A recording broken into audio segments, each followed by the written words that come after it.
Hello, আমি তিথি। তো আজকে আবারও একটা রান্নার ভিডিও শেয়ার করলাম আপনাদের সাথে। তো আজকে আমি রান্না করব ঝিঙে আলু দিয়ে রুই মাছ। তো প্রথমে মাছগুলো ভালো করে ধুয়ে নিয়েছি, তারপরে নুন হলুদ মাখিয়ে সব কটা মাছ ভালো করে ভেজে নিয়েছি কড়াইয়ে তেল গরম করে। উল্টে পাল্টে ভালো করে কিছুক্ষণ ধরে ভেজে নেব।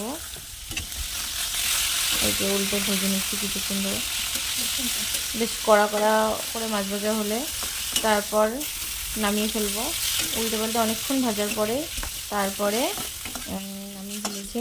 তারপরে কড়াইয়ে শুকনো লঙ্কা আর কালো জিরে ফোড়ন দিয়ে তারপরে সবজিগুলো দিয়ে দিয়েছিলাম। প্রথমে দেখাতে ভুলে গেছিলাম সবজি, এই যে আলু আর ঝিঙে ভালো করে ধুয়ে তারপরে জলের মধ্যে কিছুক্ষণ রেখে দিয়েছিলাম। তো তারপরে সেটাই দিয়ে দিচ্ছি। তো তারপরে নুন আর হলুদ দিয়ে কিছুক্ষণ ওই কালো জিরে নুন হলুদ দিয়ে ভালো করে কষিয়ে নিয়েছি। তারপরে দুটো কাঁচা লঙ্কা চিড়ে দিয়েছিলাম, বেশি দিয়ে। তারপরে কিছুক্ষণ কষিয়ে নিয়ে জল দিয়ে দিয়েছিলাম। মানে এখানে সত্যি কথা বলতে তেমন কোনো বিশেষ মশলা ইউজ করা হয়নি। আর তাই বলে যে খেতে খারাপ হয়েছে তাও না, মানে খুবই ভালোই লেগেছিলো খেতে। আমরা তো প্রায় খাই এরকম, আপনারাও করে খাবেন, দেখবেন আশা করি ভালো লাগবে। খুবই স্বাস্থ্যকর, যারা ডায়েট করছেন বা তারা এই মাছের ঝোলটা একবার বানিয়ে খাবেন, আশা করি ভালো লাগবে। অনেকেই হয়তো খায়, তবুও আমি শেয়ার করলাম, আমি যেহেতু করছিলাম সেই কারণে।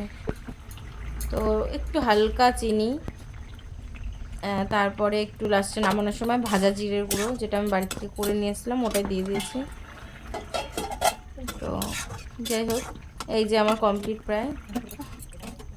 এবার এটা আমরা নামিয়ে নেব।